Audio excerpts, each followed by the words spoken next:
Welcome, everybody. So, my son-in-law, my daughter, and granddaughter are with us for a few days. So I wanted you to meet Leia.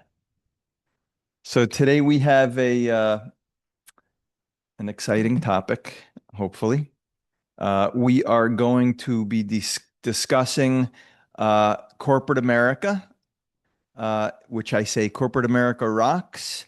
And then we're going to discuss our political culture, mostly as it relates to the war. And our political culture is really suffering. It's kind of struggling. So, but before we get into the Your head topic is at cut hand, off. Move the camera. before we get into the topic at hand, we are going to discuss today's data that came out. We had the inflation report for the month of July. And really, the only thing that matters right now in this inflation report is core inflation. Core inflation, as you all know by now, excludes volatile goods of oil and food. So if you remove those volatile prices, core inflation rose by 0.2% on the month. And that came right in line with expectations. If you look at July this year over July of last year, inflation over the last 12 months, core inflation over the last 12 months rose by 2.5%. Okay.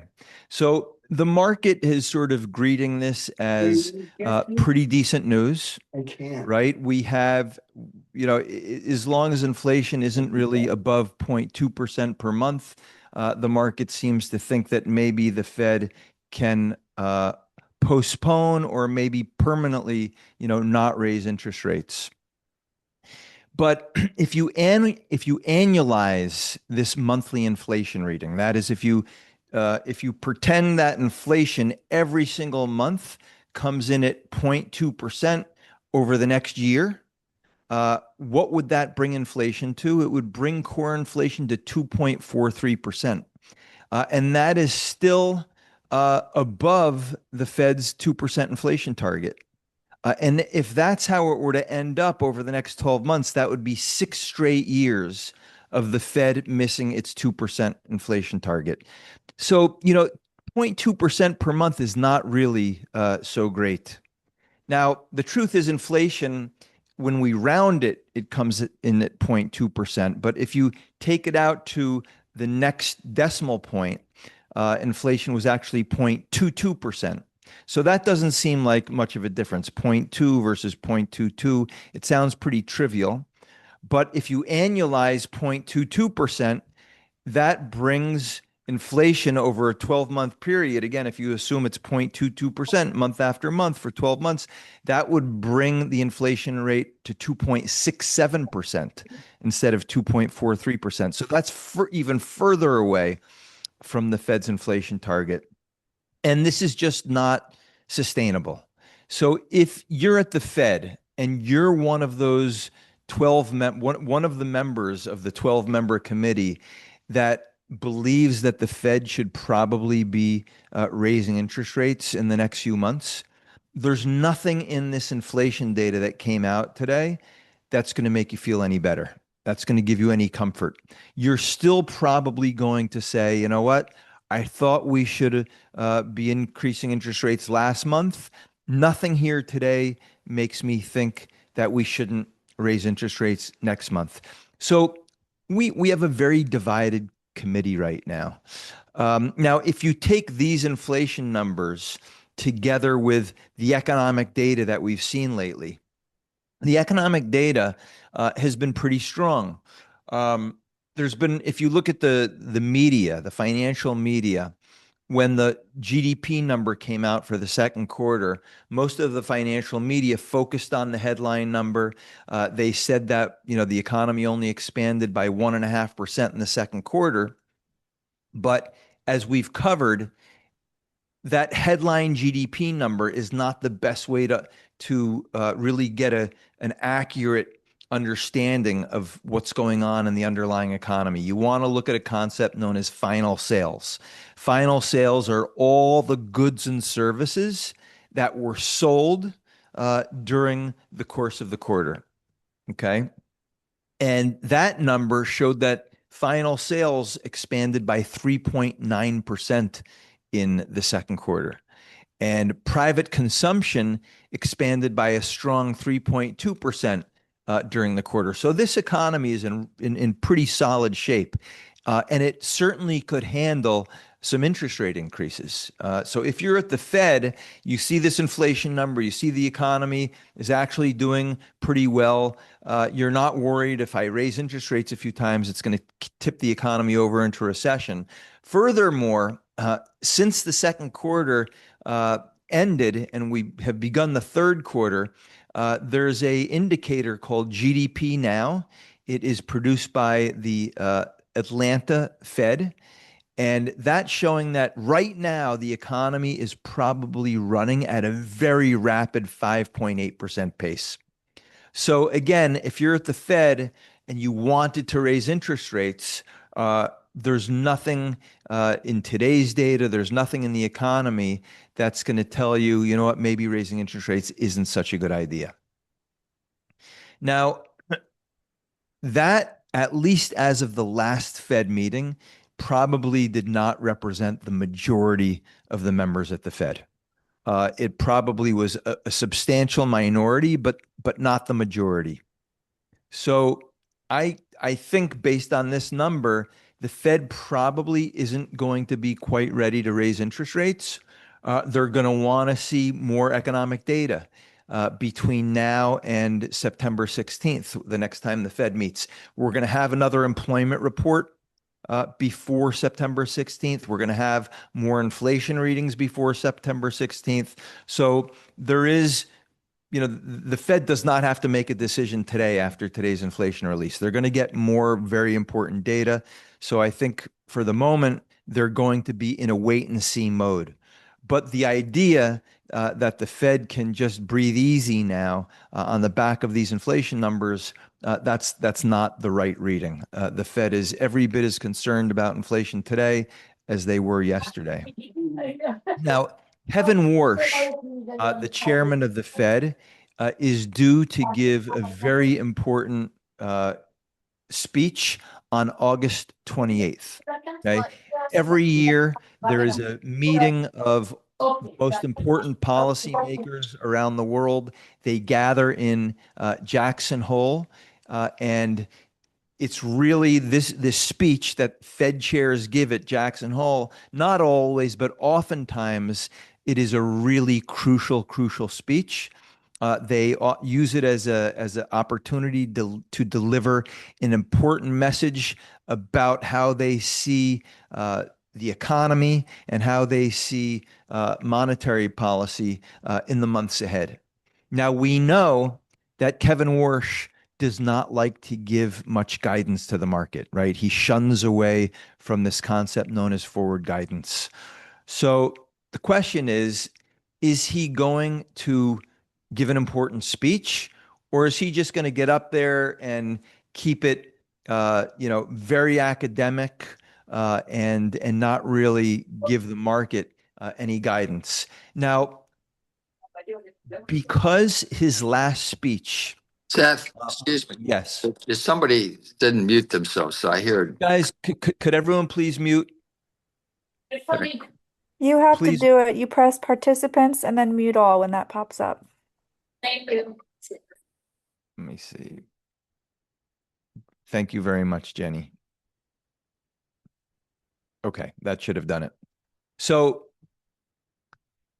this speech at Jackson Hole, as I was saying, the question is Warsh going to give a speech that really sheds light on his thinking about the economy, about inflation, and about monetary policy? Or is he going to keep it very vague, non-specific, and for the purposes of the markets, fairly useless? Now, because his last speech at the last press conference following the Fed decision was greeted with such criticism, right? His speech was widely seen by market participants as an absolute bomb, as somewhat of a disaster. He is probably going to be more inclined to say something meaningful. And I suspect what he's going to do is go back to his very first press conference where he was. So again, at the last Fed meeting, that was his second press conference. In the first press conference that he gave after he was appointed Fed chair, and this was back in July, he gave a very, very hawkish press conference. Hawkish meaning he was absolutely crystal clear that the Fed would not tolerate inflation running above 2%, right? Now, at the last press conference that he gave, he was very wishy-washy. He contradicted himself a lot. He didn't give a clear message. I suspect he's going to go back to his original message of very, very tough talk. Now, he may not give us a lot of analysis, or he may give us almost no analysis on his view of this last inflation report, whether it was good, whether it was bad. He probably won't give us any indication of how he sees the outlook for inflation, but I think he is going to talk very, very tough on inflation and leave the market with absolutely no doubt that he will not tolerate inflation above 2% for very long. And the market's going to come away thinking there's a very good chance that the Fed is going to raise interest rates in September if the next round of inflation data isn't better than what we saw today. Now, that may not be all that great for the stock market, but at least in the short run.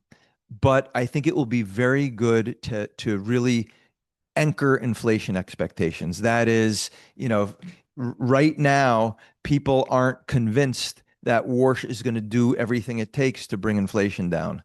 And that's a problem because companies oftentimes, if they don't think the Fed is serious about bringing down inflation, they'll continue to ratchet up the prices that they charge to people because they think the Fed is okay with it.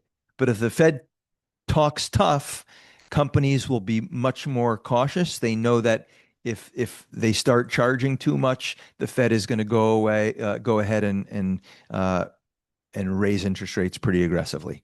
So this is going to be the speech on August 28th is going to be very, very important. And I think Warsh is going to be careful not to blow it. Okay. Let's move on to the stock market and corporate America. Now, for the last year or so, Warren Buffett's company, Berkshire Hathaway, has gotten a lot of press for not buying stock. They have been accumulating huge stockpiles of cash. And the conventional wisdom among investors is that Warren Buffett must be convinced that we're in a stock market bubble. If Warren Buffett is not buying stocks, if he's just accumulating more and more cash, he must be waiting for a big market collapse. And when the market collapses, then he'll step in and buy stocks at discounted prices. Right? You've seen that argument everywhere. You've seen it in the Wall Street Journal. You've seen it in Barron's, which is another famous financial publication. You see it all over social media. Every quarter goes by, Warren Buffett raises more and more cash. He must think this market's going to crash. Well, in the last couple days, and by the way, I've made the case, not recently, but in the past, I've made the case that Warren Buffett is not expecting the stock market to crash. That's just not the way he operates. What he's likely doing is giving room for his successor, because Warren Buffett is no longer the chief investment officer at Berkshire Hathaway. He's giving space for his successor to deploy the cash the way he wants. So Warren Buffett is just sort of getting out of the way, and he'll allow new management, the new management of Berkshire Hathaway, to really make the investment decisions. Well, in the last few days, we've actually seen that play out. So Berkshire Hathaway is stepping into the market, and they are buying billions of dollars worth of stock. They've been buying Google pretty aggressively. They've been buying another company called Taylor Morrison Home. They put about $7 billion into that. They've even been buying back. They bought back roughly $5 billion of their own stock. So they are now stepping into the market pretty aggressively. So this notion that, oh my gosh, Warren Buffett is super bearish on the stock market, that means we're headed for a crash. Turns out, as I believed, that Warren Buffett was not taking a view at all that the market was going to crack. He was just, again, making room for new management to come in and make their own investment decisions. And now they're doing it, and they're deploying their cash. So, I found that, anytime Berkshire Hathaway, Warren Buffett makes a move, and it sort of confirms your view, it is comforting. After all, Warren Buffett and Berkshire Hathaway, some of the best investors of all times. So I am happy to see that they like the market, and they're buying tech, right? They're buying Google. Very interesting, right? Warren Buffett always, the only tech stock that he really ever leaned into hard was Apple, and now they're leaning into Google. So that doesn't mean we should buy Google, but it is a real show of confidence in technology, in AI, and new management. They're a bit younger. Warren Buffett will always shied away from technology because he felt it was something he didn't understand. But the younger generation at Berkshire Hathaway seems to feel comfortable embracing the tech story. Now, so that's been one big concern, right? Warren Buffett sitting on the sidelines. So we don't have to worry about that anymore. Warren Buffett, at least Berkshire Hathaway, is not worried about a bubble. Nevertheless, almost on a daily basis, we hear professional investors and some of the best professional investors in the hedge fund world, pointing to, we got a bubble. This is one of the biggest bubbles since the tech bubble of the early 2000s. You hear it constantly. Well, a friend of mine did an interesting exercise, and he looked at the S&P 500 and he stripped out all companies out of the S&P 500 that are not tech companies. Okay, so he pulled them all out. And why did he do that? Because he wanted to see what earnings growth looked like in the latest quarter. Okay, if you strip out tech companies. And what did he find? He found that earnings growth is booming, even excluding tech companies. Earnings are up. We're up 28.3% in the second quarter, excluding tech. Now, what happens if you plug tech back in? Okay. Earnings growth is up 32%. So yes, it's a difference. It's a meaningful difference.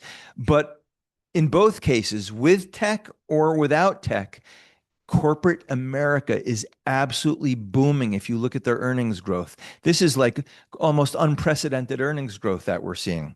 So is this a bubble? Hard to argue that this is a bubble. Now, there are 11 sectors. There are 11 sectors in the S&P 500. 10 of the 11 sectors are registering just awesome profit growth. Okay. And we've heard that, this is all about AI. The boom in the stock market is completely driven by AI. It's completely driven. It's a very, very narrow market. But now we see 10 out of the 11 sector. Tech is only one sector. So if you exclude tech, 9 of the 11 sectors or let's say 9 of 10 sectors. If we're excluding AI, that leaves us with 10 sectors. So 9 of 10 sectors are seeing booming earnings growth. Okay.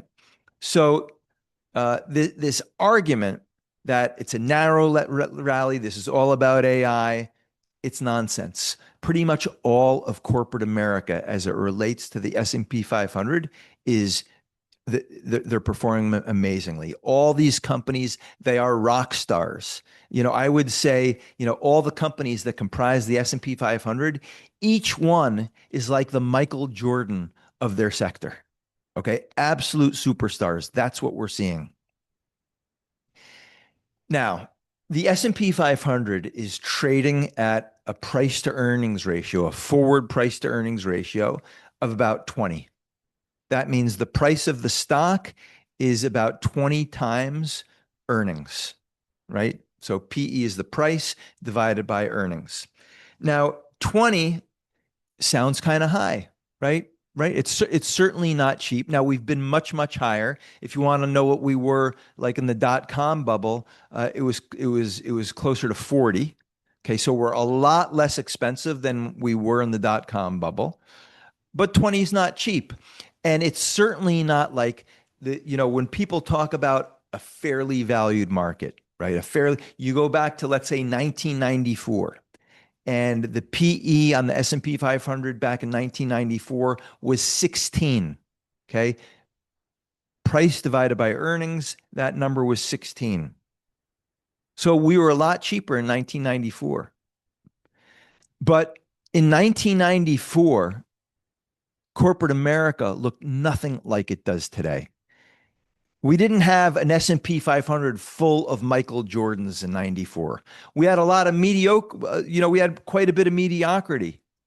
So you're not going to pay the same salary to an average NBA player that you are to Michael Jordan, right? Michael Jordan's going to get paid a lot more money. So if the companies in the S&P 500 are producing earnings growth of 28% year over year, you want to pay what you did for these stocks, the same price you did in 1994? No way. You have to pay a much higher price to earnings multiple, right? So these multiples, these PE ratios are completely justified, and we can see it in the booming earnings that we're seeing. Now, we have seen these incredible earnings in the face of a lot of headwinds, right? We had the great inflation of the COVID crisis, okay, right, during the pandemic. And corporate America continued to thrive. We had, and by the way, coming out of COVID, because so many people were sitting at home and were getting paychecks from the government for sitting on their couches, it was very hard for corporate America to find new workers. So what did corporate America do? They innovated. They relied more and more on technology. They became much more efficient and productive, right? The CEOs of these companies adapted to their environment, and they made their companies better and more efficient. Okay, so that was the response to the pandemic. Then we had Trump's tariffs, right? A few years later, we had Trump's tariffs, and we had another big wave of cost pressures that companies had to confront. And what did they do in the face of these cost pressures from tariffs?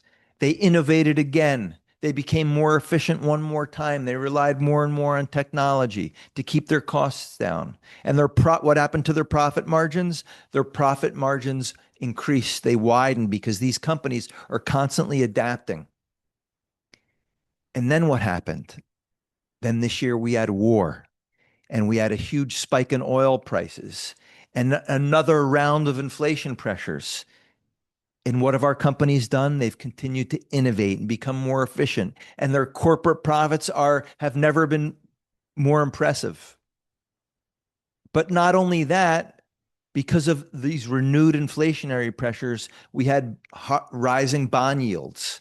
Now, when bond yields go up and corporates have to borrow money, They have to borrow money at higher borrowing costs, right? When government bond yields rise, corporate bond yields also rise. And that means when a corporation has to go borrowing money into the market, they have to pay higher interest payments to people to companies that lend to them. Okay. But again, corporate America adapted to the new environment. They became better, more efficient. This is a cycle that goes on and on and on. With each headwind that our corporations face, they improve, they get better, they're incredibly resourceful. So the companies that make up the S&P 500, the NASDAQ, the Russell 2000, really all the major stock indices in the United States, these companies and the people who are running these companies, they are absolute warriors, right? They just keep innovating again and again and again. And all the people, all the investors who keep doubting corporate America and keep expecting this market to collapse, right? They've been on the wrong side of the trade. And this market is going to continue to march forward because the United States, by far and away, we have the best corporations in the world. There's just no comparison. China doesn't come close. Japan doesn't come close. Europe doesn't come close. Corporate America is truly, truly unique. So anyway, just to wrap up this section, I remain super optimistic on the U.S. stock market because I'm super optimistic on corporate profits and technology and AI. And the reason why our corporates continue to innovate, it's 100% because of the technological innovation that this country continues to develop, right? We are so far ahead of every other country in the world when it comes to innovation, technological innovation. So anyway, just bottom line, I have a 8,000 year-end price target for the S&P 500. That's only about 3% away from where we are right now. We'll have to see. I might have to increase that year-end target, but there were so many times over the course of the year where you had Wall Street revising down their estimates for where the S&P 500 would end this year, and they were already low, right? Hardly anyone on Wall Street was ever at 8,000. Maybe they were at 7,600, but they kept revising it down with the war, with oil prices, and now everyone, is starting to ratchet up those forecasts. And I just mentioned the other day that JP Morgan now moved their year-end target to 8,000, which is where ours is. But again, I'm thinking maybe we're going to move that up. It seems a little bit too not aggressive enough, not optimistic enough. So corporate America is clearly up to the task. And the question is our leadership up to the task? Is the American population, is our political culture up to the task? Because we live in a very dangerous, threatening world. And our leaders, many of our leaders anyway, we have our heads stuck in the sand a little bit, and we don't appreciate the geopolitical risks that surround us. And if we're not careful, despite the fact that corporate America is so impressive, if our society begins to rot, like so much of the rest of the world has rotten societies, and this is contagious, right? Bad ideas, bad political culture, it's contagious. It spreads like wildfire if we're not careful. And, turning to the war, Trump, who began this war on February 28th, he sounded so clear-headed. He saw things with vision. You could say he was so unlike, so many previous U.S. presidents. He had vision. He understood that Iran was very dangerous. But more recently, we hear all kinds of contradictory statements from Trump, almost on a daily basis. Sometimes, he swings around to different viewpoints multiple times within any given day. 1 minute he's saying we're about to execute the most lethal airstrike in history against Iran. And the next day he's saying we're on the verge of a historical deal with Iran. The next day he says the Straits of Hormuz are ours. We absolutely have total control, and they're open. So, essentially, we've won the war, right? This appeared in the Wall Street Journal this past Sunday. Wall Street Journal was writing an article basically saying Trump is about to walk away from the war. He says he opened up the Strait of Hormuz. Some journalists, spoke to people in the Trump administration, and the Trump administration told the Wall Street Journal, we're just going to walk away because we've essentially secured the Strait of Hormuz.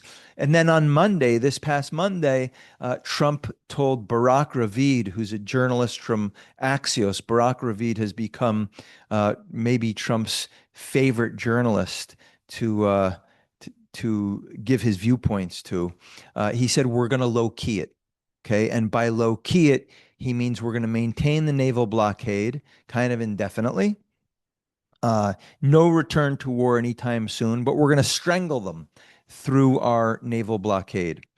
So, these contradictory remarks, it's as one well-known analyst said, if anyone knows what the U.S. is actually going to do with Iran, let me know. And this guy is a very, very close Iran watcher, because it's impossible to keep track of where we are at.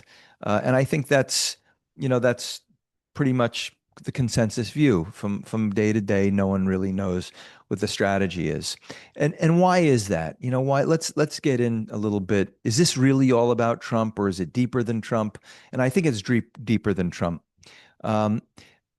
I have no doubt, and I spoke, in some depth on corporate America and how amazing corporate America is. I truly believe that America, for 250 years, has increasingly become the greatest nation on earth. We truly are a beacon of human freedom.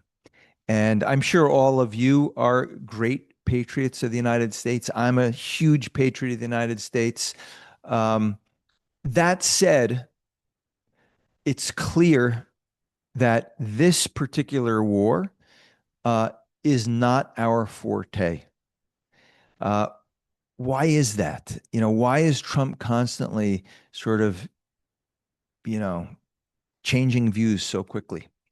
And I think it's because we are, as a nation, not currently in the best position internally as a country to fight a war. And why is that? Because we don't understand our national mission. We don't understand our national mission. And I think there's a few reasons for this. A few reasons why we don't understand what our national mission is. What is our culture?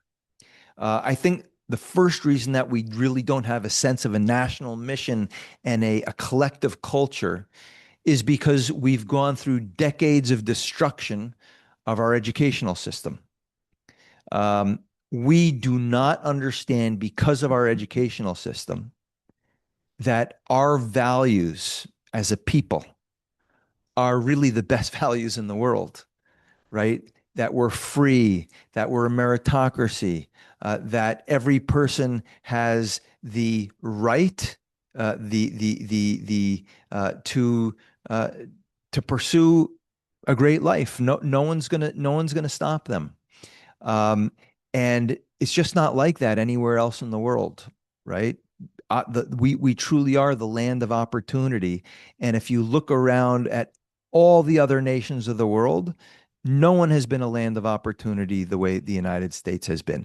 Instead, our educational system has brainwashed us into thinking that we are oppressors, and we stomple over the rights of minorities. We stomp over other countries. We're abusers. We're a colonial power, and as a result, because of this destruction of our educational system, students graduate from high school and college with a very low opinion of the U.S., of U.S. culture. And they're ashamed of U.S. culture. They're ashamed of our democracy.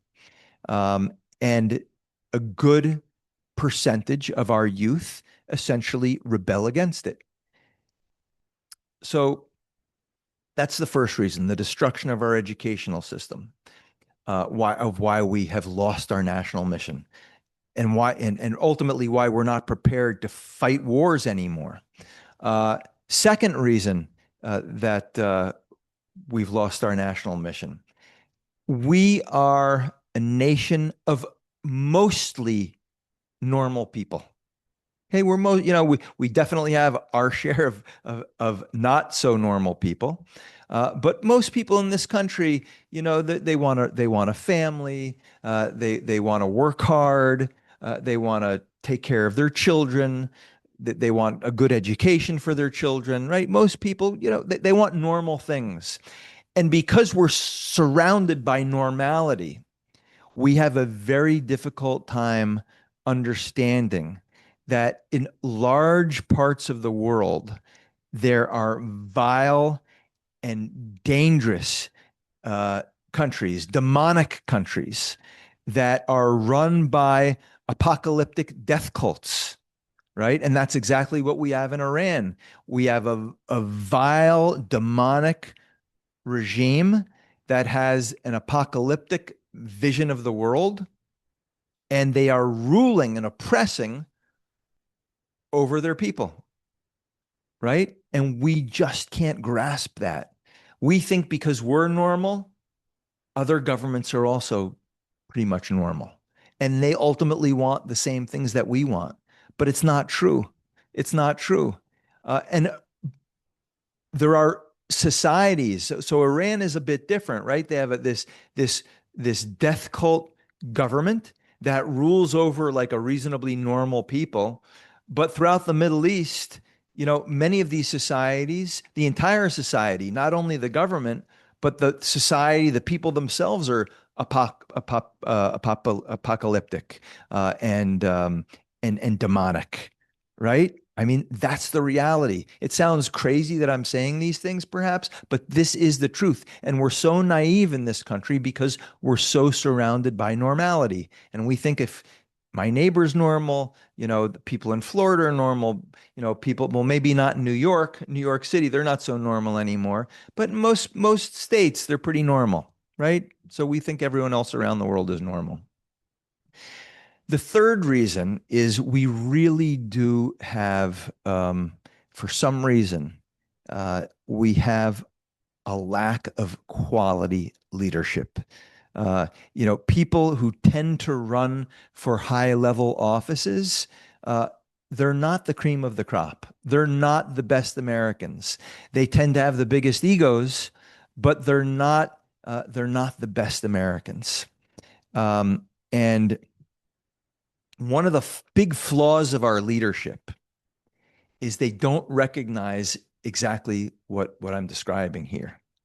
And when we go to war, and Trump made this mistake, and I would say George Bush, the second George Bush, made this mistake as well when we, fought the war on terrorism following the 2001 attack on the World Trade Center. The message our presidents give to Americans is just go about your business. There's no need to sacrifice. You don't really need to be concerned about the wars we're fighting. Your life should continue to be completely comfortable. We're going to make sure that the stock market continues to do really well. We're going to make sure that oil prices stay low. You shouldn't need to make any sacrifices whatsoever. None of this should impact your life in any way. This war is not your concern. So implicitly, what they're telling us is if the war does become our concern, if it does inconvenience our lives at all, then the war is a major, major problem. But here's the reality, and this is the thing that our leaders do not tell us. We Americans are facing jihad. And maybe it's not as direct as the jihad that the Israelis are facing. But make no mistake, and this is what the president should be telling us, we are facing a jihad. It is all around us. It's not someplace far away. It's right here. It's in the United States for various reasons. Number one, Iran and other Islamist groups have built a vast global network.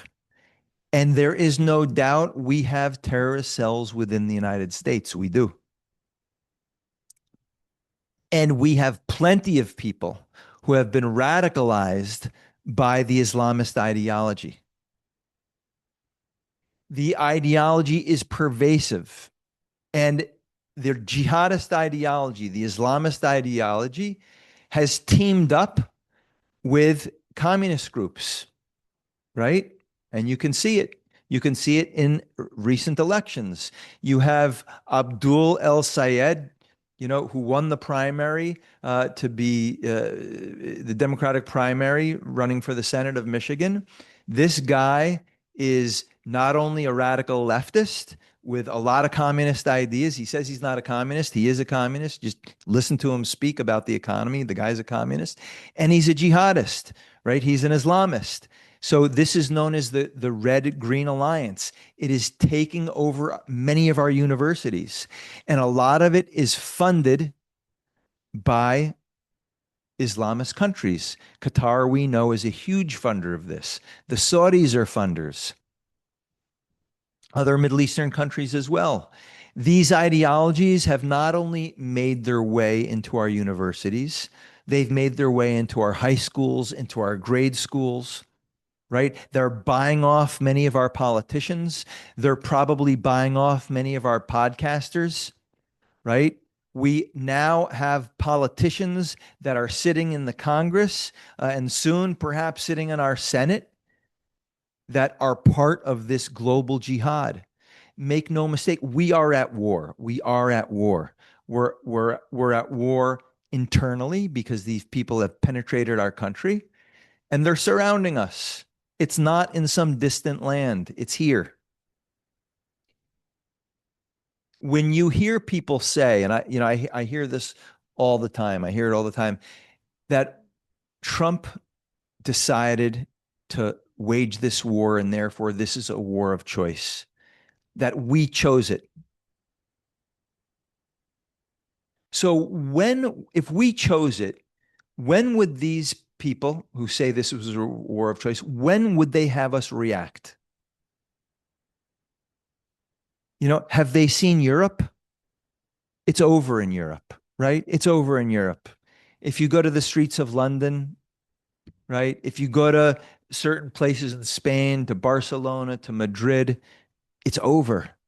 In Paris, is that what we're going to wait for before we react? Are we going to wait until our military is as soft and weak and incapable of defending ourselves the way Europe can't stand up for themselves? Is that what we're waiting for? The jihadist movement has been waging war against the United States and against the West for decades. For decades. And Trump finally took a step to do something about it. He didn't go nearly far enough. And he's not being honest with the American people. And I'm not even sure if Trump understands, everything I'm telling you here. But the jihad is all over. It's surrounding us. And the American people need to wake up. And we may need to make sacrifices. We may need to pay a little bit more for our oil prices until we defeat Iran. Okay. But we're only talking about like a month worth, right? We're asking for, we need to make the minimal sacrifice required to get this job done. But we don't even have the pain tolerance, the stamina for that. And a lot of it, again, goes back to our leadership. But the problem doesn't end there, right? It's not only a problem of leadership, it actually there's a problem within the strategic thinking of our military leaders. They believe far too much in this concept of deterrence, right? Deterrence, if you just show that you have powerful weapons, that is going to be enough to prevent your enemies from attacking you, from your enemies from trying to overtake you. But when you're confronting radical Islamist ideology, people who believe that the path to making the world a better place is through severe, harsh military confrontation, even at risk of their own destruction, you can't deter these people with powerful equipment. You actually need to fight. Now, since the 1960s, since the Vietnam War, we have had a new tradition. It's not our old tradition, a new tradition of using force not to win. You use force to bring people to the negotiating table, to bring your enemies to the negotiating table. You use it to intimidate, but you don't use it to win, right? The United States, since the Vietnam War, basically no longer believes it's possible to achieve total victory, right? By hitting your enemy hard enough again, and again to make them quit because they have no other alternative. And this type of problematic strategic thinking pervades our military leadership. I don't think it pervades the rank and file of the military, right? And I know there's leaders within the military like Brad Cooper, who wants to win this war. But General Kane, the chairman of the Joint Chiefs of Staff, he doesn't want to win this war. He's made it perfectly clear to Trump he wants to negotiate. He wants to get out of this. And that's a problem. When you don't fight wars to win, you don't win. So we need to go back to the basics of military strategy that were employed during World War II, that were employed even during the Cold War. We didn't have to fire any bullets against Russia directly, but we fought plenty of proxy wars against the Soviet Union. Ronald Reagan did believe in total victory. He talked about it all the time, but we have moved away from the concept of total victory. And that's a problem. And by the way, I was in college when, during the Reagan administration. And I remember very clearly in both my economics classes and in my international relations classes, Reagan was really an outlier in the U.S. political system, and he was ridiculed for it. And when he used to call the Soviet Union the evil empire that we need to defeat, the professors would laugh at him. And who turned out to be right? Reagan turned out to be right, 100% right. And unfortunately, we're living a repeat of this, but we don't have leadership right now, at least so far, that has the stomach to withstand, the media turning against him and all the ridicule, and it's a problem, right? It prevents us from winning. Now, you see that we have come up with excuses now, right? The excuse is that we've run out of weapons. We've run out of defensive weapons. We don't have enough offensive weapons, right? And that's the reason why we have no choice but to end this war, either through negotiation or walking away or just implementing a naval blockade and keeping our fingers crossed and hoping the regime will collapse because of the economic pain, because we've run out of weapons. We have no choice. Now, I've been a student of geopolitics and war for a long, long time. And I can promise you that this right now, in the United States, this is the first time in the history of war that anyone has ever seriously made the claim that we need to stop fighting because we're out of weapons, right? This is absolutely fake news. And very, very smart people are repeating it. Okay. When you have the will to win, okay, you might be running short on certain highly, highly sophisticated weapons, but this is just looking for excuses. It's a lack of commitment and it's a lack of understanding of what's at stake. You know, what I said earlier, we are facing a global jihad. We are facing a combined threat of the Red-Green Alliance. This is serious. And okay, if we're running a touch short on something, then all right, we're running a touch short, but we have plenty, plenty, plenty of munitions. And I like to give the analogy, a sports analogy. If you know you're in the NFL, you're coaching a football team, and one of your key players goes down, you know, do you go to the other coach and say, look, I give up, or let's negotiate a way out of this?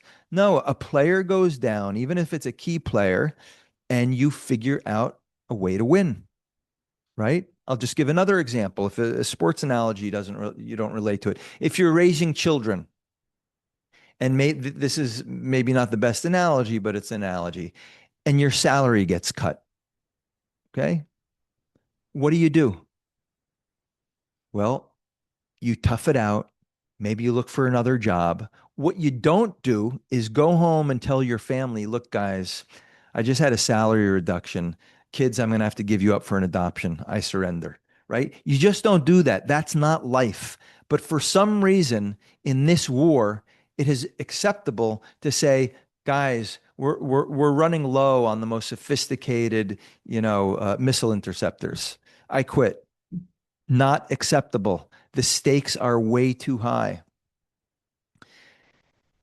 So I started out by saying that, you know what, maybe our society, we have this unbelievable, superstar, Michael Jordan quality, corporate America, right? That's our corporate America.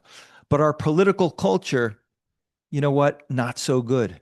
And I've run through all the reasons why not so good, and we got to do better. But let's say we don't do better. At a minimum, we should look to Israel and say, you guys finish the job. We're not up to it. We'll do our best to provide some defensive protection for you. We'll try to complement your own defensive, your air defenses. We'll complement to the best of our abilities. But essentially, you're on your own. Take care of it. But we're not even doing that, right? We're actually tying Israel's hands as well. And not only are we tying Israel's hands in Iran, but we've asked Israel to shut it down in Gaza, to shut it down in Lebanon, right? No more striking Hamas and Hezbollah. And you know what? Israel, to an extent, is complying with Trump's demands, to an extent. But ultimately, I think they're saying they're heeding Trump for the moment, but it won't be forever. It won't be forever. At some point, they're going to take the gloves off again, and they have no choice. Now, Trump's buying time right now, is very costly. It's very costly. The regime, if we go back to April 8th when the ceasefire was initiated, the Iranian regime was in absolute chaos. And the reason, it's very likely that Mojtaba Khamenei, who, was the son of the supreme leader, and now Mojtaba is apparently the new leader, but no one's seen them, right? No one's seen them. No one has seen him. The reason why they didn't name a successor is because the regime was in chaos. There was bloodletting inside among top officials in the regime. So they couldn't name a successor because that would alienate a number of other groups. So they just maintained the status quo. They pretended Mushtaba was alive. They continue to pretend Mushtaba is alive. But, as some Iran followers say, they had a cardboard leader, right? They had a cardboard leader. It wasn't a real human being. And it was all to sort of try to preserve the regime prevent it from descending into absolute chaos and groups within the regime from turning on one another. That's where we were. But we're not there anymore. They are now much more cohesive, and because we gave them time. And now yesterday, they announced a new leadership structure. And they're announcing a new leadership structure to let the United States know, to let the world know, look, we're back. We're back. We're consolidated. We're not tearing each other's heads off anymore. We're good. And there's truth to that. They're in a much more consolidated form right now. Furthermore, their military was in absolute disarray. But now we know for sure they have been receiving more missiles from China and Russia, and they are rebuilding. And every week that goes by, they're rebuilding more. So if and when we do go back to war, or if and when Israel returns to war, the job is going to be far more difficult than it would have been if we never entered this protracted ceasefire. So there have been real costs to this.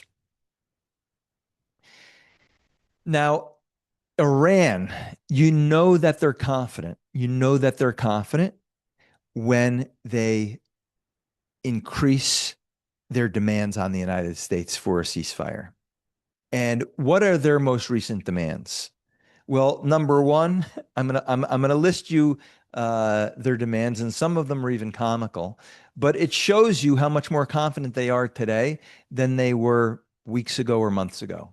Number one, they're telling the United States, if we're going to sign a deal with you, you need to permanently stop all your threats and insults. You can't call us bad names anymore, because if you call us a bad name ever again, ceasefire is over. Number two, they're asking for a permanent end to wars against Iran and its allies.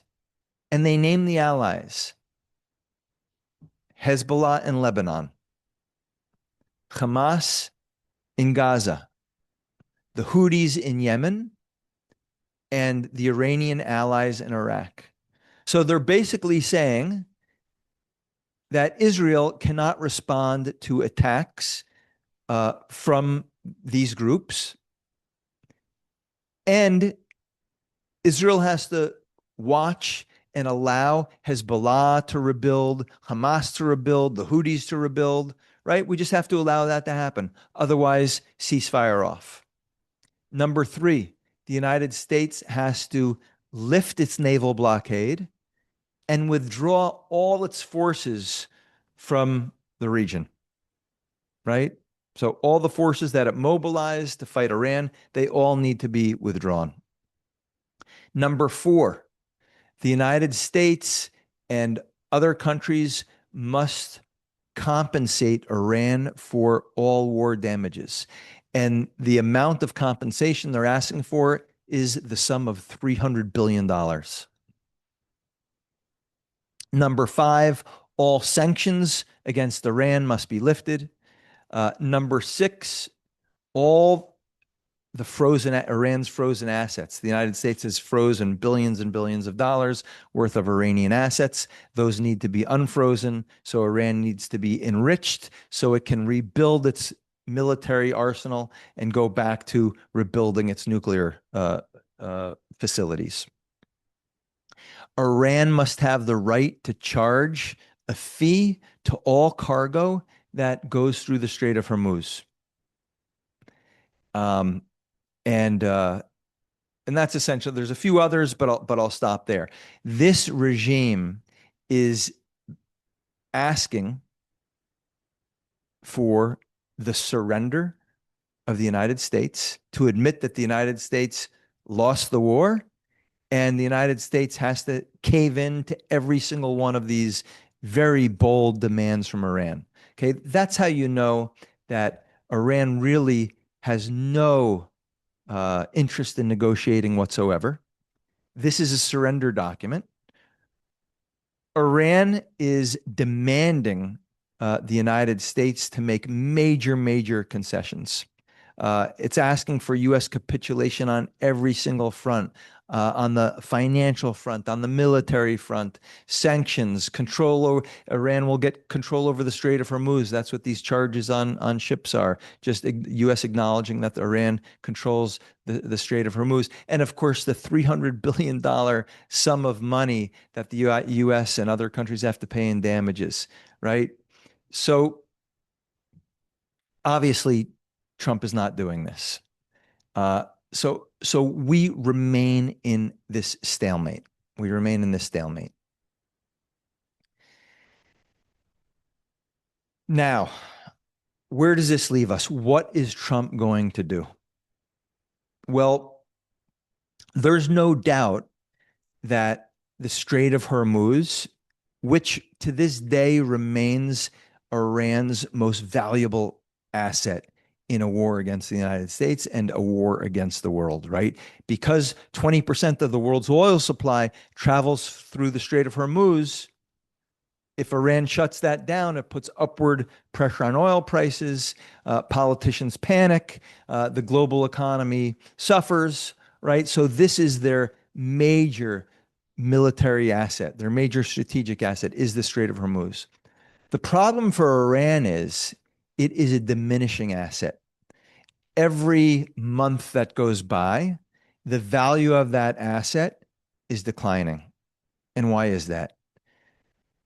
Well, the reason is pretty straightforward. The world is working very aggressively to develop alternative routes to get oil out of the region, right? And we know that a lot of oil is getting out. According to the Secretary of Energy, the U.S. Secretary of Energy, last Sunday, 20 million barrels of oil left the Arabian Gulf region. And that is right at the pre-conflict average. Okay? So we're getting around the Strait of Hormuz right now. Okay? It's already starting to work. This is a diminishing asset. Now, if the U.S. Energy Secretary, Secretary Wright, tells us how many barrels are coming out of the Strait of Hormuz, I want to make this crystal clear. He's not exaggerating. This guy is speaking authoritatively with higher accuracy than any analyst, any pundit, or open source tracking service. The U.S. government knows exactly every ship that is moving out of the strait. So if he says 20 million barrels a day moved last Sunday out of the strait, or not out of the strait, but out of the Gulf region, that's how much moved. So you can be sure every single month that goes by, those oil shipments are going to get more and more secure because the world is working furiously to eliminate their dependence on the Strait of Hormuz. Which, by the way, begs the question, and I don't have an answer for this. What is Trump negotiating about? If we are maneuvering around the Strait of Hormuz so quickly, we're getting oil out of the region so fast, what is there to negotiate, right? We should not be negotiating. So I don't have an answer to that question, but it's an important question. So Trump's strategy right now, at least for the moment, and of course it could change, right? This afternoon we could hear something different, or tomorrow we could hear something different. The strategy seems to be just to maintain the blockade and maintain sanctions in order to squeeze Iran economically, to deprive them of all cash flowing into the country so that they can't pay their military, so they can't pay members of the IRGC, they can't pay the paramilitary groups known as the Basij, to starve this regime. And by starving the regime, the hope is that it will lead to dissatisfaction, discontent, perhaps fractures within the regime as they have, they're starved financially. So that's the hope. The problem here is with that strategy is it could take a long time. And the longer you have the US Navy sitting in the Gulf, their military preparedness is also diminishing, right? There's only so long a ship can sit at sea without its military preparedness, diminishing. So it's a problem. Estimates I've heard are that, by December, these ships will need to come home, right? They're gonna need maintenance work. The soldiers, the naval crew that have been sitting on these ships, they're gonna need a rest. You can't just sit there idly doing nothing, month after month, without negative consequences. So the question is, who has the staying power? The blockade or the Iranian regime? I'm going to bet the Iranian regime has more staying power. They can withstand massive, massive, massive amounts of pain. So it goes back to, are we going to return to kinetic action? My answer is I think we will, and it'll play out one of two ways. One way is as the Iranian regime gets squeezed, they're not just going to accept it. They're going to respond. And the way they're going to respond is they're going to make us feel pain.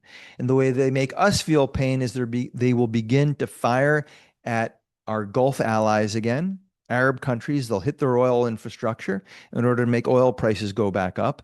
And they'll try to hit international shipping going through the Strait of Hormuz, again, in order to pressure oil prices higher. They're going to want the United States to feel pain. And it's going to happen certainly before November 4th, right? Before the November midterm elections. It's going to happen before then. Because they want Trump to feel the pain. They want to humiliate him. They want the Republicans to lose those elections. So we're going to see some form, at least at a minimum, from the Iranians, a return to kinetic action. Now, will the U.S. respond? They will. The question is how aggressively. Now, there's two other possibilities we could see a return to kinetic action. Some people are talking about the possibility of either an October surprise from Trump, that is just before the midterms. He comes with a massive, massive hit on the Iranian regime. That's one possibility. I'm a bit skeptical. I don't think he'll wait shortly before the elections to do something like that. Because it would send oil prices higher just before elections. So I doubt that's his preferred strategy. Another possibility is right after the elections, Trump will hit hard. Now, the final possibility is in Israel, there are elections to elect a new Knesset. That's the word for the Congress. As well as a new prime minister. Those elections take place October 27th. So sometime after October 27th and after U.S. midterms in early November, the U.S. and Israel could return to kinetic action.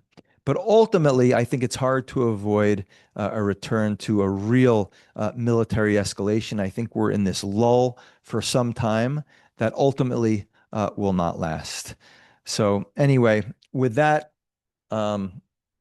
let's take a break and see if there's any questions.